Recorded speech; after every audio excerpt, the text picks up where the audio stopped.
The children's hospital corridor stretched endlessly under flickering fluorescent lights, each buzz a metronome counting seconds that felt like hours. Peyton Navarro stood motionless outside the surgical wing, his expensive coat incongruous against sterile white walls, hands buried deep in pockets to prevent them from forming fists. At 3:17 in the morning, the hallway belonged to ghosts and insomniacs, to families clinging to hope through sheer stubborn refusal to sleep. A nurse passed without meeting his gaze, her rubber-soled shoes squeaking against linoleum in rhythmic intervals that measured distance rather than time. His niece had been in surgery for 6 hours, a routine procedure transformed into crisis when complications bloomed like dark flowers in her chest cavity. The surgeon's carefully neutral expression, before disappearing behind double doors, had communicated more than any words could.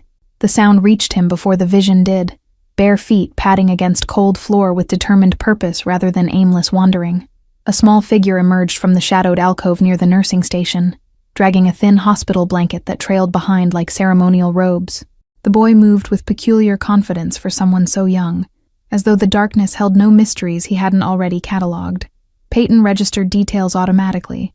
Approximately 7 years old, oversized pajamas suggesting hand-me-downs or rapid growth, hair that needed cutting falling into eyes that tracked movement with predatory awareness.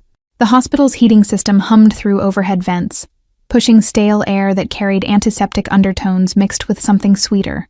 The artificial fragrance meant to mask illness, but only emphasized it. Peyton had stopped noticing these details years ago, trained himself to filter environmental noise until only threats registered. But the boy's appearance had sharpened his awareness, made him catalog everything with fresh intensity. A phone rang somewhere down the corridor, shrill intrusion that went unanswered for 7 rings before someone finally silenced it. The sound emphasized the emptiness of this wing during graveyard hours. The skeleton crew stretched thin across too many floors.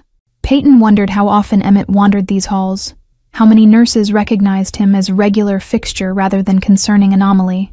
The boy's shoes, or lack thereof, bothered Peyton more than it should have. Hospital floors weren't just cold, but collected everything, germs and fluids that no amount of cleaning could fully eliminate. That Emmett navigated them barefoot spoke to either remarkable constitution or dangerous exposure that would eventually catch up with him. Peyton's phone buzzed in his pocket, undoubtedly update about his niece's surgery, but he didn't reach for it. Something about this moment felt suspended, important, in a way he couldn't articulate, as though responding to the notification would shatter fragile connection forming between him and this strange child who approached monsters without flinching. The child stopped directly in front of him without hesitation, without the usual wariness children exhibited when confronting strange adults in empty corridors. This boy had learned different lessons about danger. "My mom says you kill monsters," the child announced, his voice carrying clearly despite its small size, each word enunciated with careful precision. There was no question in the statement, no tremor of fear or excitement, simply presentation of fact requiring acknowledgement. Peyton felt something cold settle beneath his ribs, recognition of truth delivered through innocent mouth. The boy tilted his head slightly, studying Peyton's face with intensity that belonged in interrogation rooms rather than pediatric wards. His fingers clutched the blanket with white-knuckled grip that contradicted his steady gaze, the only visible indicator of vulnerability beneath practiced composure. Peyton saw himself at that age, saw every child who learned too early that monsters wore human faces. The ICU door beside them remained closed, its small window revealing nothing but darkness punctuated by blinking machinery lights. Peyton's eyes slid away from the boy's unwavering stare, found refuge in studying that impenetrable barrier between corridor and crisis. His jaw tightened imperceptibly, muscle memory of suppressing reactions that could be interpreted as weakness. The hospital's recycled air suddenly felt insufficient, each breath requiring conscious effort. "Sometimes," Peyton heard himself say, the word emerging rougher than intended, scraped raw from somewhere beneath his carefully maintained exterior. He had built an empire on decisive action, on eliminating threats with surgical precision, yet this child's simple declaration stripped away years of calculated distance. The boy nodded once, satisfied with an answer that would have horrified most adults, then reached into his pajama pocket with deliberate slowness. He produced a folded piece of paper, edges soft from repeated handling, and extended it toward Peyton without looking away. Peyton accepted it automatically, his fingers noting the warmth transferred from small hand to his own cold skin. The drawing revealed itself in simple crayon strokes, a figure with dark hair standing between a woman and child, arms spread wide against scribbled darkness. Above the protective figure, the boy had written in uneven letters, "Monster Killer." The crayon had pressed hard enough to leave impressions on the reverse side, evidence of conviction in every stroke. "I'm Emmett," the child said, still watching Peyton's face for reactions he had clearly learned to interpret long before he should have needed such skills. His bare feet shifted slightly on cold floor, toes curling against temperature that must have been uncomfortable, but went unacknowledged. Before Peyton could formulate response, hurried footsteps echoed from the nursing station direction, accompanied by breathless apology already forming on approaching lips. A woman rounded the corner with controlled urgency, her scrubs bearing the hospital's radiology department insignia, dark hair escaping from hasty ponytail. Exhaustion had carved itself into her features, but her eyes, the same shade as her son's, held fierce protectiveness that transformed fatigue into determination. She reached for Emmett's shoulder with practiced gentleness, checking him for injury or distress in single sweeping glance before her attention shifted to Peyton. "I'm so sorry if he bothered you," she said, her voice pitched low to avoid disturbing sleeping patients, but carrying unmistakable authority nonetheless. Her hand rested protectively on Emmett's head, fingers threading through hair that needed maternal attention. Recognition flickered across her face, not of his identity, but of his type: expensive clothes, dangerous stillness, the particular quality of power that radiated from men accustomed to obedience. Her other hand remained visible at her side, empty, but positioned with unconscious readiness, the stance of someone who had learned to anticipate sudden violence. Peyton noticed her scrubs bore small stain near the hem, dark spot that could have been coffee or blood, impossible to distinguish under fluorescent lighting. Her identification badge hung crooked on its lanyard, photos showing version of her that looked younger, less worn, taken perhaps when she'd first started working here before circumstances had carved away her optimism. The way she positioned herself between Emmett and Peyton wasn't obvious, subtle shift of weight that placed her son fractionally behind her protective radius. The movement was instinctive, practiced through repetition, until it became automatic response to any adult male in proximity. Peyton recognized the defensive choreography, had seen it countless times in people who'd learned that danger wore familiar faces. Her wedding ring finger bore pale band of skin, ghost of jewelry removed but not long enough ago for tan line to fade completely. Peyton filed this detail away with others, constructing narrative from evidence. Single mother, divorced or widowed, struggling with finances if the worn shoes and faded scrubs were indicators. The bruise on her jaw told different story though, one that rarely involved ex-spouses who'd moved on. A doctor emerged from patient room down the hall, white coat billowing behind him as he moved with purposeful stride toward nursing station. Sable's body tensed at his appearance, not looking directly at him, but tracking his movement through peripheral vision until he'd passed beyond threatening proximity. Only then did her shoulders drop incrementally, breath releasing in silent exhalation of relief. Peyton noticed the purple shadow beneath her jaw's edge, nearly concealed by carefully applied makeup that had faded during her shift. The bruise was perhaps 3 days old, transitioning from deep violet to sickly yellow at its periphery. "He wasn't bothering me," Peyton replied, his tone carefully neutral, professional courtesy masking the recognition that coiled in his chest. He had seen that particular shade of injury too many times, knew exactly the force required to produce such discoloration on throat's vulnerable side. Sable Walsh, her name tag identified her, guided Emmett back a step, creating distance that felt both protective and apologetic. Her badge also revealed she worked in radiology, night shift designation printed beneath department information. "Come on, sweetheart. You know you're supposed to stay where I can see you," she murmured to Emmett, exhaustion bleeding through her attempt at gentle reprimand. The boy leaned into her side without resistance, though his eyes never left Peyton's face. Peyton folded the drawing carefully, his movements deliberate and slow so as not to alarm them. He slipped it into his coat's inner pocket, the gesture somehow feeling like acceptance of contract he hadn't consciously agreed to. "He has good instincts," Peyton said, directing the comment to Sable but maintaining eye contact with Emmett. The double meaning hung in antiseptic air between them, acknowledgement of the boy's accuracy and assessment. Sable's expression shifted minutely, confusion giving way to wariness as she processed his words. Her fingers tightened on Emmett's shoulder, not pulling him closer but preparing to move him if necessary. "We should let you get back to your weight," she said, Politeness stretched thin over desire to remove her son from this interaction. She glanced toward the surgical wing, piecing together why someone like Peyton would be haunting these corridors at impossible hours. Emmett opened his mouth as though to protest, but Sable's hand moved to cup his cheek with such tenderness that whatever argument he'd prepared dissolved unspoken.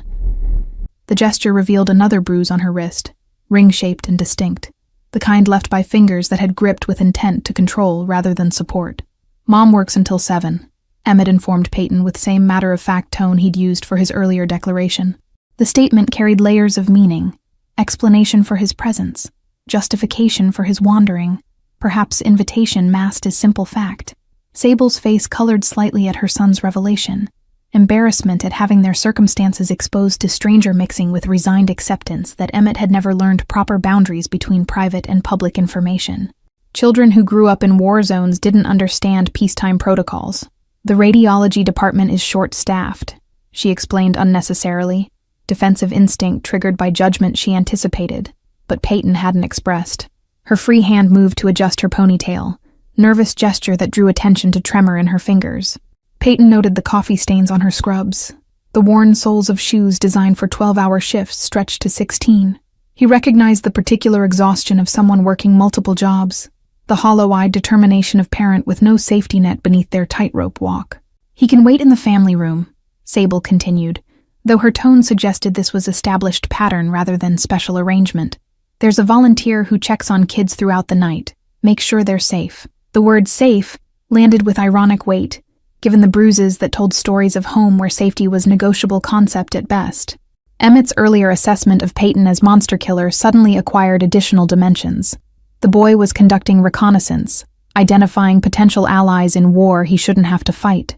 A code blue announcement crackled through overhead speakers, sending Sable's body rigid with professional alertness, even though the emergency was 3 floors away. Her breathing quickened momentarily before training reasserted control, but Peyton had witnessed the spike of anxiety that accompanied medical crises when you carried too many of your own. Emmett tugged his mother's hand, redirecting her attention with practiced ease of child accustomed to managing adult emotions. He whispered something Peyton couldn't hear, words meant only for Sable's ears. She bent down to his level, forehead touching his briefly in gesture of connection that spoke volumes about their relationship. Whatever he said made her smile despite exhaustion, made some tension drain from shoulders that carried too much weight. When she straightened, her expression had shifted toward something approaching warmth, though wariness remained embedded beneath surface courtesy. She met Peyton's eyes directly for first time, searching for something she couldn't quite name.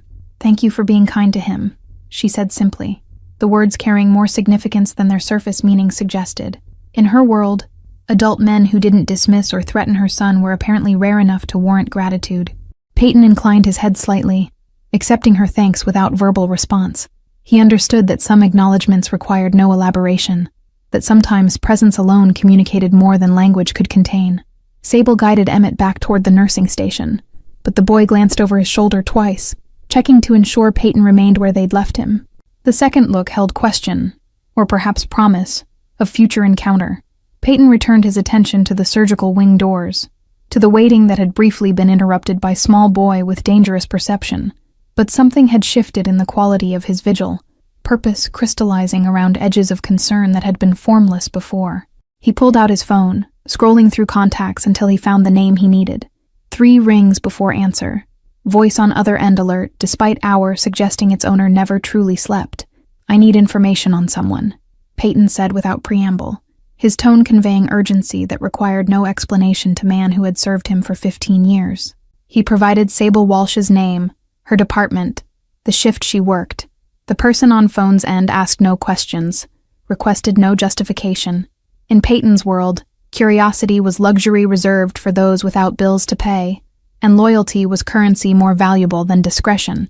Peyton ended the call and pocketed his phone, eyes returning to ICU door that still revealed nothing. But now his mind was divided between niece fighting for life behind sterile barriers and boy who had looked at him and seen exactly what he was, then asked for help anyway. The drawing in his pocket felt heavier than paper should, weighted with implications he wasn't yet ready to fully examine. Emmett had identified him as monster killer, but the question remained whether the boy understood that monsters came in multiple varieties, that sometimes the hunter and hunted shared the same face. A door opened down the corridor, spilling light and hurried medical personnel into hallway that had been still moments before. Peyton's body tensed with anticipation, but the activity was for different families' crisis, different child's emergency. He forced himself to breathe through the false alarm, to resettle into waiting that might stretch hours more. But part of his attention remained on radiology department somewhere in this building's depths, on woman working through night while her son mapped hospital corridors like territories requiring surveillance. The surgical waiting room's coffee machine gurgled through another cycle, producing liquid that barely qualified as beverage, but provided ritualistic comfort to people marking time through crisis. Peyton had consumed 4 cups, not tasting any of them. Fuel for sustained alertness rather than pleasure. The caffeine buzzed through his system without producing the clarity he sought, just heightened the sense that something fundamental had shifted during his encounter with Emmett. His reflection in darkened window across from his chair showed man who looked older than 30, stress and occupation having added years that didn't correspond to calendar time. The expensive clothes and controlled posture couldn't fully mask what he was, though most people were too polite or frightened to acknowledge what they saw. But Emmett had looked directly at it, had named it without flinching, and in doing so had somehow made it less monstrous. A janitor worked his way down the corridor, mopping with methodical efficiency that suggested he'd walked this same route thousands of times. He nodded at Peyton in acknowledgement of shared night-dwelling status, one insomniac recognizing another. The man's radio played softly, classical music incongruous against institutional setting, Mozart or Beethoven transformed into cleaning soundtrack. Peyton pulled out the drawing again, unfolding it carefully to study Emmett's artistic representation of protection. The crayon figure bearing his approximate proportions stood with arms outstretched, barrier between darkness and the vulnerable. The simplicity of the image belied its emotional complexity, child's understanding of good and evil rendered in primary colors that allowed no room for the shades of gray Peyton inhabited. Emmett had counted something when they spoke. Peyton had noticed the boy's fingers tapping against his leg in rhythm that suggested calculation, rather than nervous energy. The child was tracking patterns, building mental maps of movement and timing. It was exactly what Peyton had done at that age, when home was place requiring constant vigilance and survival, depended on predicting adult behavior before it crystallized into action. The recognition sat uncomfortable in his chest, memory of boy he'd been colliding with man he'd become. His phone buzzed with incoming message, preliminary information arriving with efficiency that justified the premium Peyton paid for such services. Sable Walsh, 29, employed at 3 different healthcare facilities across Minneapolis. Single mother with no record of government assistance despite income that barely cleared poverty line. The next detail made his jaw tighten. She shared apartment lease with Colin Walsh, brother, whose record included multiple arrests for drunk and disorderly conduct. One domestic violence charge that had been dropped when the complainant, his ex-girlfriend, had suddenly become unavailable to testify. Peyton didn't need forensic analysis to understand the narrative those facts constructed. He had witnessed enough variations of the same story to recognize its architecture, the way violence found cracks in systems designed to prevent it, and nested there like parasites in host bodies. 2 nights later, Peyton found himself walking the same corridor, though his niece had been transferred to recovery and no longer required his vigil. The excuse he'd constructed, checking on her progress, felt transparent even to himself, but he'd stopped questioning the impulse that drew him back to antiseptic hallways and flickering lights. The radiology department occupied the basement level, accessible through service elevator that hospital visitors rarely used. Peyton had memorized the route from blueprints he'd acquired through channels that didn't require explanation, the kind of thoroughness that had kept him alive in business where carelessness was terminal condition.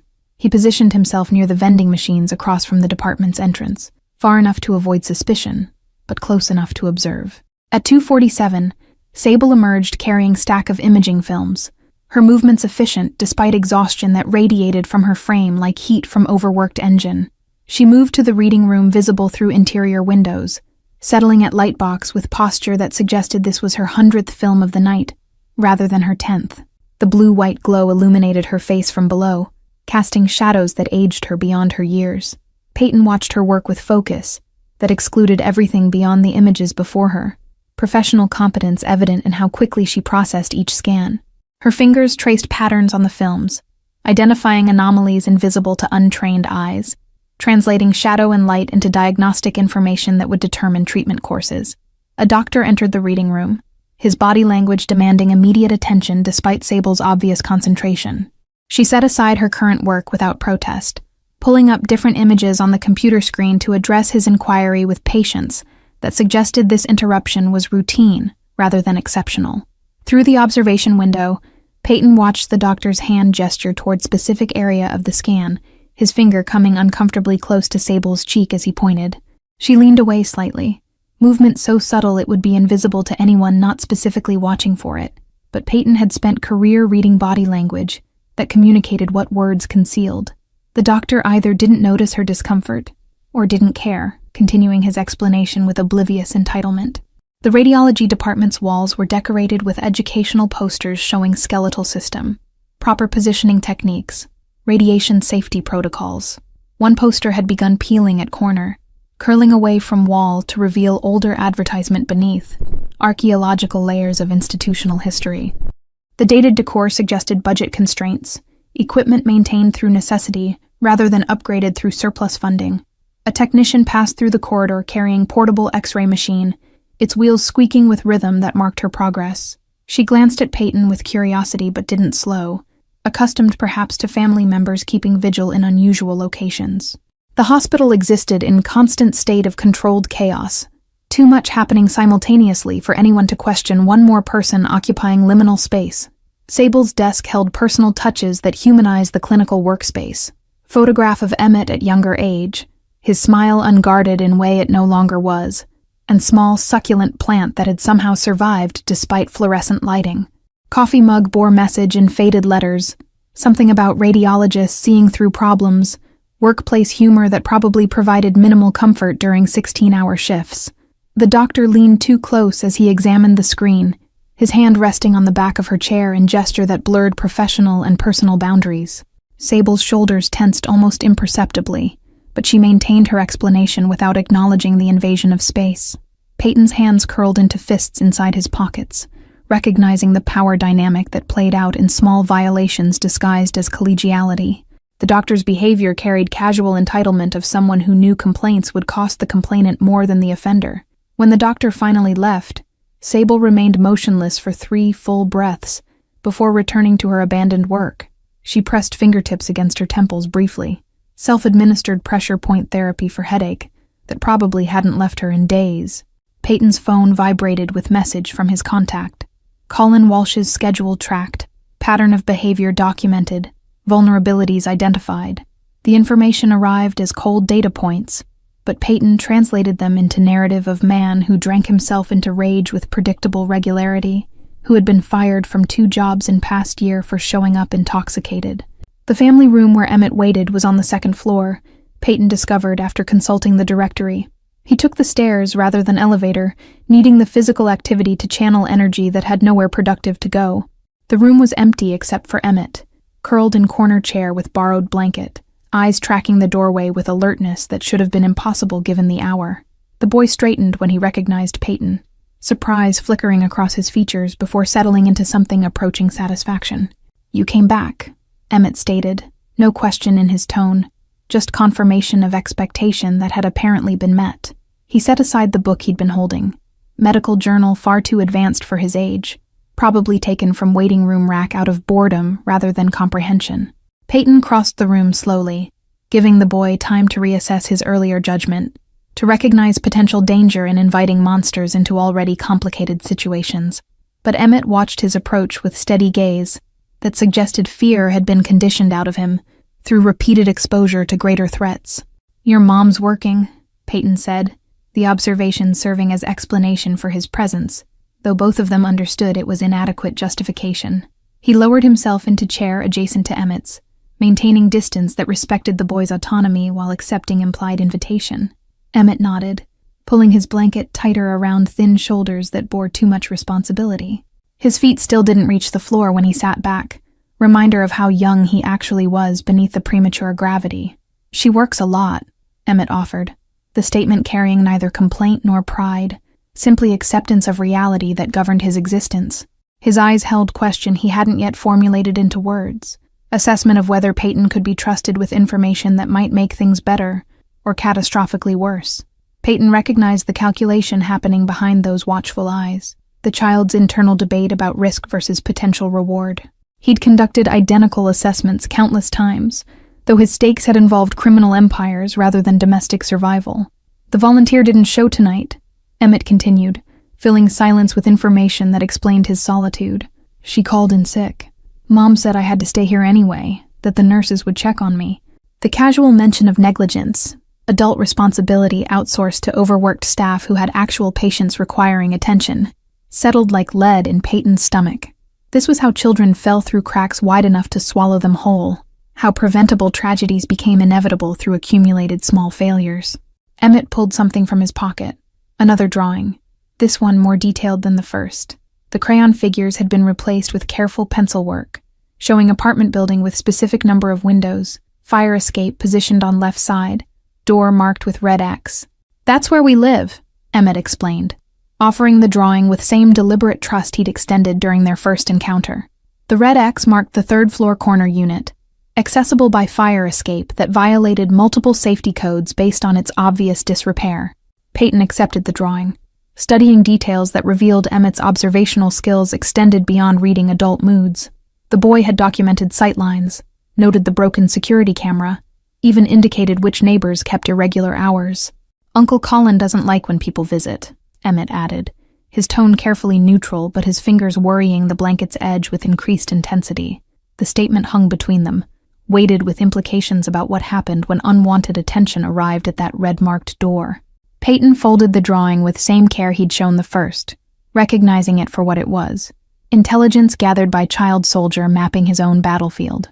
The gesture should have prompted questions about Emmett's safety, about mandatory reporting requirements, about proper channels for intervention. Instead, Peyton found himself asking, "Does he hurt you?" The directness violated every protocol about speaking with minors, but something in Emmett's demeanor suggested he'd respond better to plain language than careful social worker phrasing.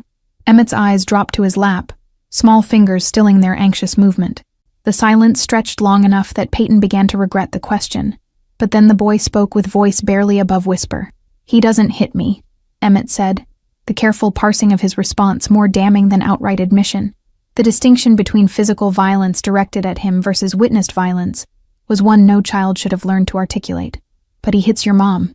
Peyton kept his voice level, stating fact rather than asking confirmation, giving Emmett permission to acknowledge truth without feeling he'd betrayed family loyalty. The boy's nod was almost imperceptible, shame and relief warring across features too young to hold such complicated emotions.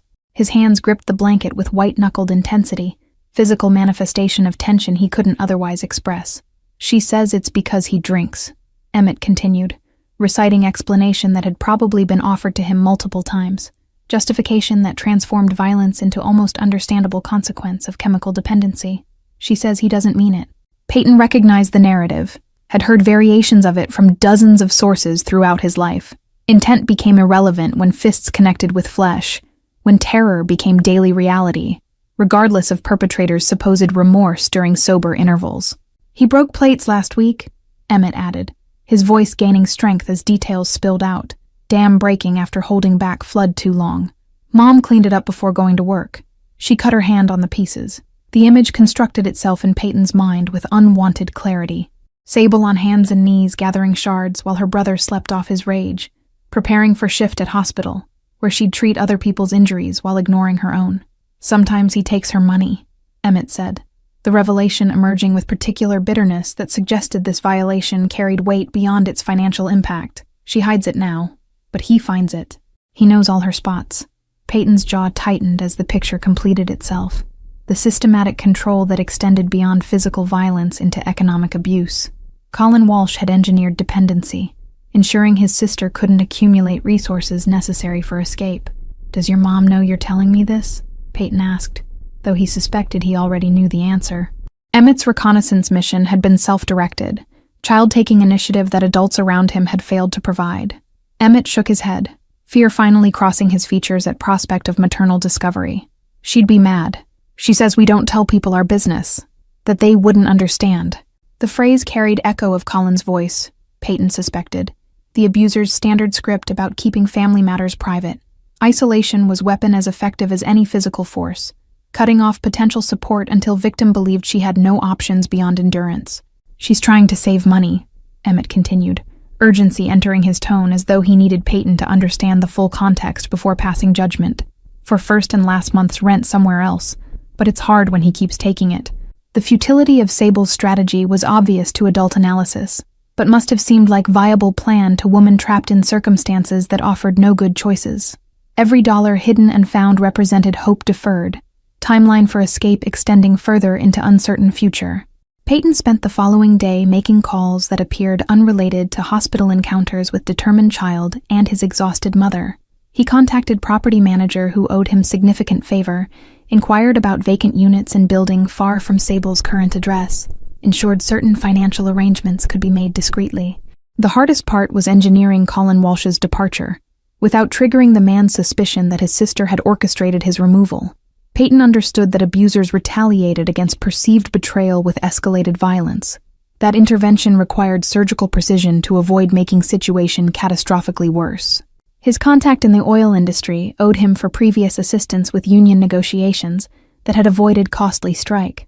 The debt was being called due now, translated into job offer that would arrive at Colin Walsh's doorstep, with timing that appeared coincidental rather than coordinated. Alaska pipeline work paid well enough to be tempting to man drowning in bar tabs and unemployment, isolated enough to prevent easy return if Walsh experienced change of heart. The contract stipulated immediate departure, signing bonus contingent on showing up at Anchorage processing facility within 72 hours. Peyton arranged for additional incentive in form of gambling debt that would suddenly come due, pressure from creditors timed to coincide with job offer's arrival. The combination of opportunity and threat would push Colin toward decision that served everyone's interests except his own desire to maintain control over his sister's life. The surveillance team reported Colin's patterns with depressing consistency. Drinking started at 3 each afternoon.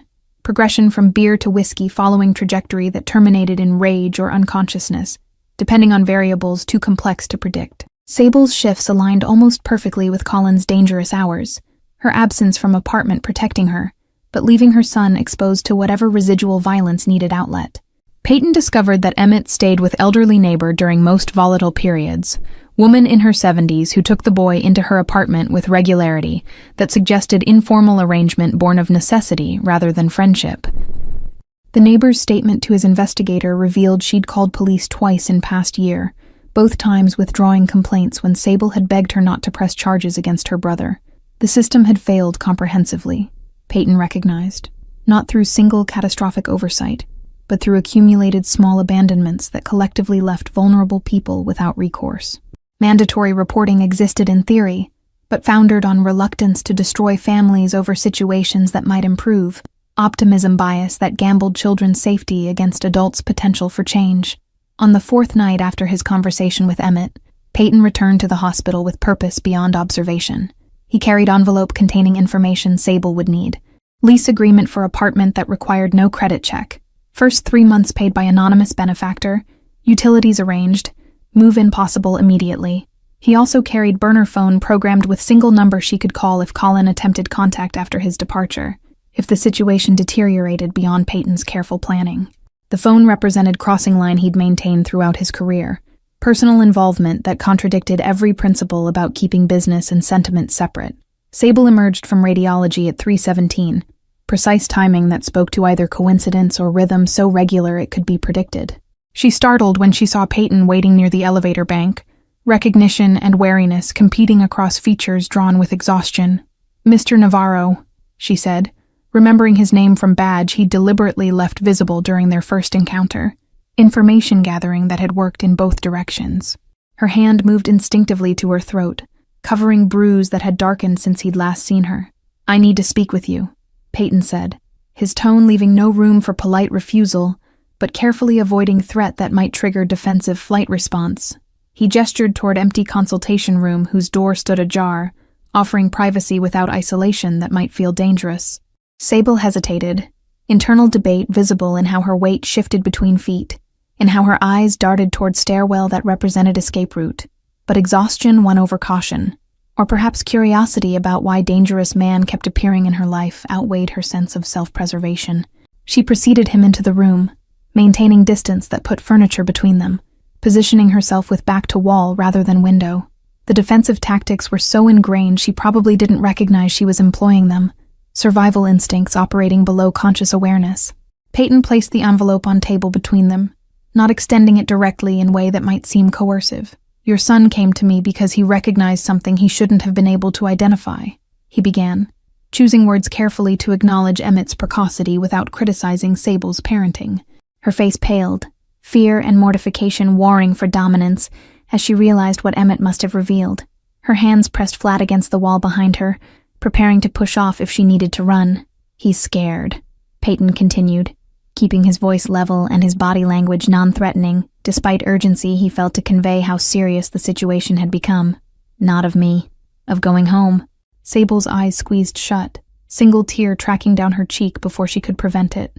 The crack in her armor revealed everything she normally kept, contained beneath professional competence and determined optimism that circumstances would somehow improve without intervention. "I can't," she started, but Peyton interrupted with gentle firmness that allowed no argument. "You can, and you will, because your son is counting steps and mapping exits and asking strangers for help, which means you're past the point where hoping things get better is viable strategy." 3 weeks passed before Peyton saw Emmett again, the boy appearing at the hospital's main entrance on Tuesday afternoon with backpack that looked almost new. The child's posture had changed subtly, shoulders no longer perpetually hunched in anticipation of blow that might come from any direction. Emmett spotted Peyton first, his face transforming with smile that belonged on 7-year-old features, uncomplicated joy that hadn't been present during their previous encounters. He ran forward with abandon that suggested he'd forgotten to check surroundings first, muscle memory of hypervigilance temporarily suspended. "We moved," Emmett announced breathlessly when he reached Peyton, words tumbling out with excited momentum that made him seem younger than his years. "Uncle Colin went to Alaska for work. Mom says he'll be gone a long time." Peyton crouched to Emmett's eye level, noting the absence of shadows beneath the boy's eyes, the way his hands hung relaxed at his sides instead of clenched into defensive fists. "How do you like the new place?" he asked, though he already knew the answer from surveillance reports that confirmed Sable and Emmett had settled into the apartment he'd arranged. "It has 2 bedrooms, Emmett said with reverence reserved for miracles, his emphasis on the number suggesting this was luxury beyond previous experience. "And the lock works on both doors. Mom tested them 5 times. The detail about locks communicated volumes about their previous living situation, about nights spent barricaded in single room hoping Colin's rage would exhaust itself before finding them. Peyton felt familiar anger tighten in his chest, controlled burn that he'd learned to channel into productive action rather than destructive impulse. "Mom wants to thank you," Emmett continued, his voice dropping to conspiratorial whisper, as though sharing classified information. "She figured out you helped. She tried to find out who paid for the apartment, but nobody would tell her."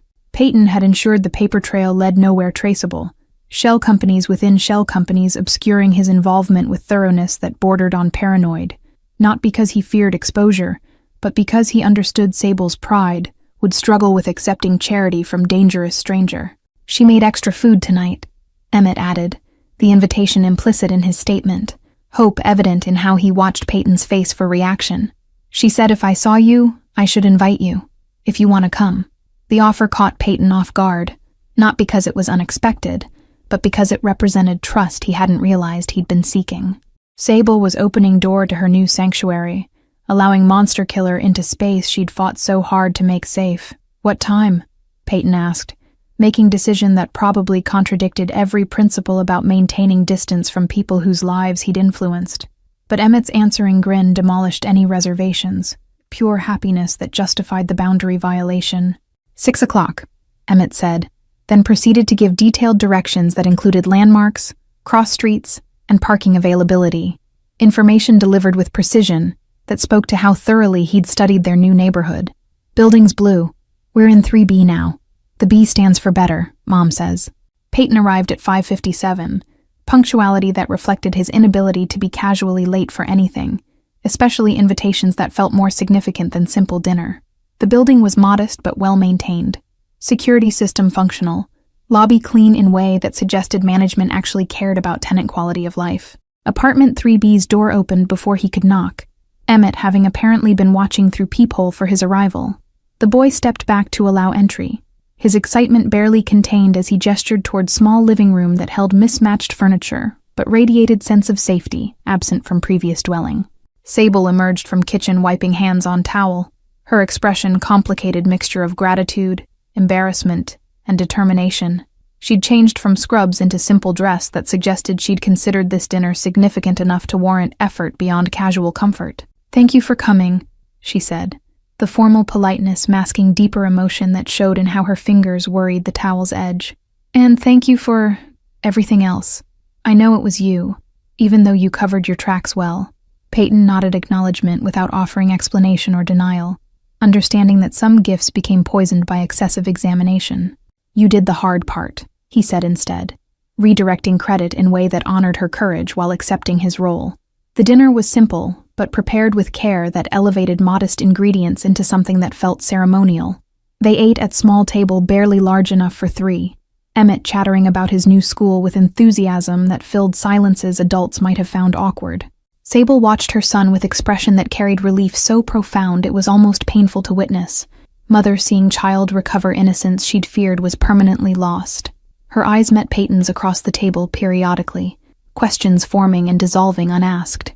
After dinner, Emmett insisted on showing Peyton his room, the private space that represented security he'd never previously possessed. The walls were bare except for his drawings, taped up in careful arrangement that created gallery of his evolving artistic skill. The most recent drawing showed 3 figures, woman, child, and tall man with dark hair, standing in front of building marked with blue crayon. No monsters lurked in shadows, no red X marked the door. Above them, Emmett had written in increasingly steady letters, "Safe now." Peyton studied the image longer than necessary, using the moment to regain composure that had been unexpectedly compromised by child's artistic declaration. The inclusion of himself in Emmett's family portrait carried weight he hadn't anticipated, responsibility that felt both terrifying and strangely right. When they returned to living room, Sable had cleared the table and was pouring coffee with focused attention that suggested she was gathering courage for conversation she'd been rehearsing. She handed Peyton a cup, her fingers steady despite nervousness visible in how she avoided direct eye contact. "I'm going to pay you back," she said firmly, the statement allowing no argument despite obvious impossibility of her repaying what he'd spent on apartment and Colin's removal. "It might take years, but I'll pay every cent. I keep records, and I'm good with payment plans." Peyton set down his cup carefully, buying time to formulate response that would preserve her dignity, while making clear that debt repayment was not condition of his assistance. "Consider it investment in Emmett's future," he said finally. "The return I'm looking for isn't financial." The visits became routine over following weeks, pattern that established itself without formal agreement or discussion of terms. Peyton would arrive on Tuesday and Friday evenings, sometimes bringing takeout that spared Sable the cooking after her shift, other times simply appearing to fix whatever had broken since his last visit. The apartment revealed its age through persistent small failures: faucet that dripped, cabinet door that hung crooked, window that stuck halfway. Peyton discovered he possessed more domestic skills than he'd credited himself with, years of managing properties translating into practical knowledge he'd never had reason to exercise personally. Emmett shadowed him during these repairs, handing tools with solemnity of surgical assistant, asking questions that revealed both natural curiosity and desire to learn self-sufficiency. The boy absorbed information like he was building manual for future independence, noting which direction to turn screws, and how to identify when seal needed replacing. Sable watched these interactions from kitchen or doorway, her expression cycling through emotions Peyton couldn't fully interpret. Sometimes gratitude, sometimes apprehension, frequently something that looked like wonder at witnessing her son experience mentorship without underlying threat or ulterior demand. On the 4th Tuesday, Peyton arrived to find Emmett struggling with math homework, frustration evident in how aggressively he erased wrong answers. Sable was sleeping after double shift, her exhaustion finally overwhelming her tendency to push through fatigue, and Emmett had apparently decided not to wake her. Peyton settled beside the boy, examining the problems with attention he normally reserved for contract negotiations and territorial disputes. Mathematics operated on principles he understood: fixed rules, logical progression, definitive answers, unlike human behavior, which resisted such comfortable predictability. They worked through equations together, Peyton's explanations stripped of academic jargon, focusing instead on practical applications that made abstract concepts concrete. Emmett's face brightened with each problem solved, confidence growing as patterns became visible beneath initially confusing numbers. When Sable emerged an hour later, hair disheveled from sleep and apology already forming on her lips, she found them bent over worksheet together. Emmett was explaining his solution process to Peyton, teaching back what he'd learned, and Peyton was listening with full attention as though the boy was presenting critical intelligence rather than elementary mathematics. "He's good at this," Peyton said to Sable, his praise casual but genuine, acknowledging capability rather than offering empty encouragement. Patient enough to work through problems methodically instead of guessing and hoping. Emmett glowed under the assessment, sitting straighter with pride that transformed his entire bearing. Sable's eyes welled with tears. She blinked back quickly, overwhelmed by a scene that should have been ordinary, but felt miraculous given their history. "I should pay you for tutoring too," she said, attempting lightness that didn't quite mask emotional intensity beneath the joke. Her hand rested on Emmett's shoulder, connection that grounded both of them. The dynamic between Peyton and Sable was shifting, he recognized, moving from gratitude-based formality toward something resembling actual friendship. She'd stopped treating him like dangerous benefactor, who might revoke assistance if displeased, began responding to his presence with welcome that felt genuine rather than obligatory. She started leaving apartment door unlocked on evenings when she expected him, trust so profound it made Peyton's chest constrict. In neighborhood where security meant everything, where she'd obsessively checked locks in previous dwelling, her willingness to leave entry unsecured for his arrival communicated more than words could contain. They developed unspoken protocols. Peyton texted before coming, giving her option to decline if she needed privacy or rest. She always responded affirmatively, her messages brief but warm, often including what Emmett had done that day worth sharing. One Friday, Peyton arrived to find Sable attempting to assemble bookshelf she'd purchased at thrift store, instruction manual spread across floor, pieces arrayed in chaos that suggested previous assembly attempt had failed spectacularly. Emmett sat nearby, offering encouragement that wasn't particularly helpful, but demonstrated his faith in maternal capability. "Don't say anything," Sable warned when she saw Peyton's expression, pointing screwdriver at him with mock threat. "I'm perfectly capable of putting together furniture. I just need to figure out why they included extra pieces that don't match the diagram." Peyton examined the scattered components, identifying the problem within seconds. She'd been following instructions for different model, previous owner having mixed manuals when donating the piece. He didn't point this out directly, instead suggesting they start over with fresh approach, methodology that allowed her to discover the error herself. They worked together while Emmett supervised, the boy providing commentary that ranged from helpful observations to creative suggestions that would have resulted in structurally unsound furniture. Sable's laughter came easily, tension that normally tightened her shoulders absent in an environment where mistakes carried no consequences beyond minor frustration. When the bookshelf finally stood complete and stable, Emmett immediately began arranging his books on its shelves with organizational system that made sense only to him. Sable collapsed onto couch with theatrical exhaustion, gesturing for Peyton to join her in observing their handiwork. "I couldn't have done this before," she said quietly, her meaning extending beyond bookshelf to encompass larger transformation of their circumstances. "Any of it. I was so tired I couldn't think past the next shift, the next rent payment, the next time Colin would—" She didn't finish the sentence, but she didn't need to. Peyton understood the exhaustion that accumulated through constant crisis management, the way survival mode precluded planning beyond immediate threats. "You're doing it now," he said simply, redirecting her focus from past impossibility to present reality. "That's what matters." Emmett looked up from his books, studying both adults with expression that carried satisfaction beyond his years. "You should stay for movie night," he announced with authority that assumed agreement rather than requesting permission. "Mom always falls asleep during the movie anyway, so you have to help me watch the end." The movie nights became tradition, Friday evening ritual that anchored Peyton's week in ways he hadn't anticipated. He found himself scheduling business around these commitments, ensuring he'd be available when Emmett expected him, unwilling to disappoint child who'd already experienced too much adult unreliability. True to Emmett's prediction, Sable rarely made it through entire film, exhaustion claiming her somewhere around midpoint. She'd curl into corner of couch, fighting sleep for 20 minutes before finally surrendering, her breathing evening into peaceful rhythm that spoke to sense of security she'd achieved. The first time it happened, Peyton had sat rigidly uncertain of protocol, hyper-aware of her vulnerable proximity. But Emmett had simply adjusted blanket over his mother's sleeping form with practiced care then resumed watching movie as though nothing unusual had occurred. Now, weeks into this pattern, Peyton had learned to relax into these evenings, Emmett's running commentary on film providing cover for thoughts that wandered toward dangerous territory. Dangerous because they involved imagining this as permanent arrangement rather than temporary intervention, because he'd begun thinking in terms of we, instead of maintaining careful distance.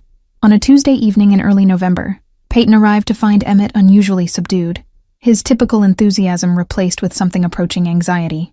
Sable was still at work, her shift running late according to text she'd sent, asking if Peyton could stay with Emmett until she returned. "Mom got a letter," Emmett said, after letting Peyton in, his voice carrying worry that aged him back into child who'd learned to anticipate disaster. "From Uncle Colin. He wants to come back." Peyton's entire body went still, predatory focus that had served him in countless dangerous situations, now directed toward threat against people he'd inadvertently claimed as his to protect. "When did this letter arrive?" he asked, keeping his tone neutral despite rage building beneath carefully maintained surface. "Yesterday," Emmett replied, watching Peyton's face with intensity that suggested he was gauging whether adult reaction would match his own fear. "Mom didn't tell me what it said. She just got real quiet and then burned it in the sink." The image of Sable destroying evidence of her brother's communication spoke volumes about her response, defiance mixed with terror that Colin's return would undo everything they'd built.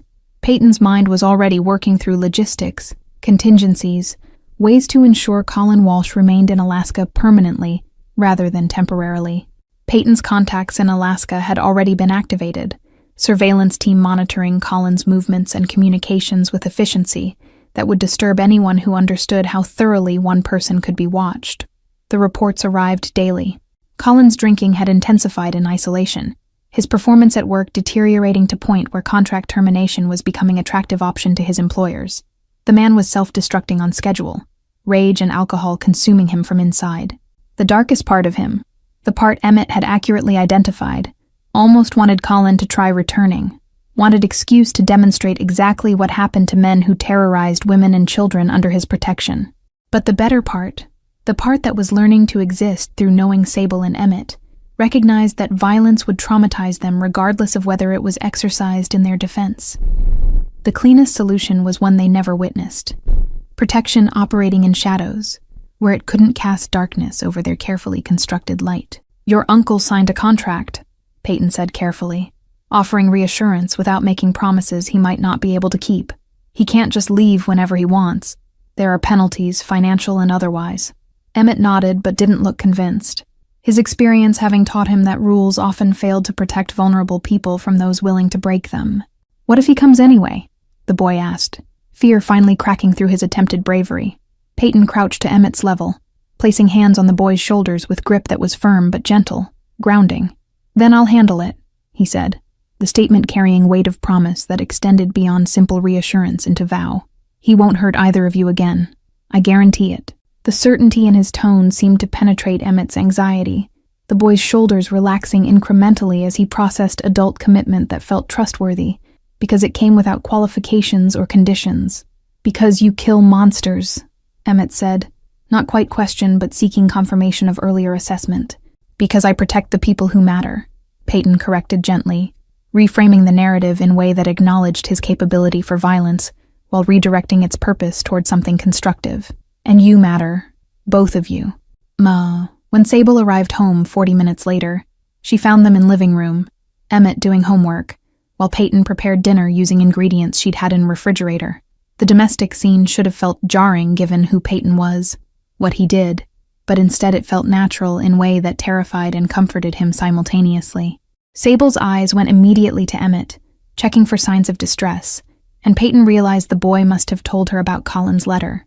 Her gaze shifted to Peyton, question and plea combined in expression that asked without words if he knew, if he could do anything, if safety they'd found was about to be ripped away. "We need to talk," Peyton said quietly, nodding toward kitchen in suggestion of privacy. Sable hesitated, glancing at Emmett, but the boy was already absorbed in his homework with focus that suggested he was deliberately creating space for adult conversation. In the kitchen, Sable leaned against counter with exhaustion that went beyond physical fatigue, the kind of weariness that came from thinking you'd escaped only to discover your cage had merely expanded slightly. "He's coming back," she said flatly. No question, just defeated certainty. No, Peyton replied with conviction that made her head snap up, hope and disbelief warring across her features. He's not. His contract includes clause about early termination. If he breaks it, he'll face financial penalties he can't afford and potential legal action for breach. Sable's laugh was bitter, sharp-edged with experience that had taught her that legal consequences rarely deterred men like her brother. You don't know Colin. He doesn't care about contracts or consequences. He'll come back because he can't stand that I got away, that I'm making it without him. Then I'll ensure he understands that coming back would be very, very bad idea, Peyton said, his tone shifting into register he normally reserved for business negotiations where failure to comply resulted in permanent solutions. I have resources he can't imagine, connections that extend further than his limited worldview conceives. If he attempts to return, he'll discover exactly how unpleasant life can become for people who threaten things I've decided to protect. The possessiveness in his phrasing should have alarmed her, Peyton realized, but instead Sable's eyes filled with tears that tracked down her cheeks unchecked. She crossed the small kitchen distance between them, and before Peyton could process her intention, she'd wrapped her arms around him in an embrace that communicated gratitude and relief, and something deeper neither of them was ready to name. Peyton froze for heartbeat, his body uncertain how to respond to genuine affection offered without agenda or manipulation. Then his arms came up slowly, encircling her with careful gentleness, holding her while she shook with silent tears against his chest. Why are you doing this?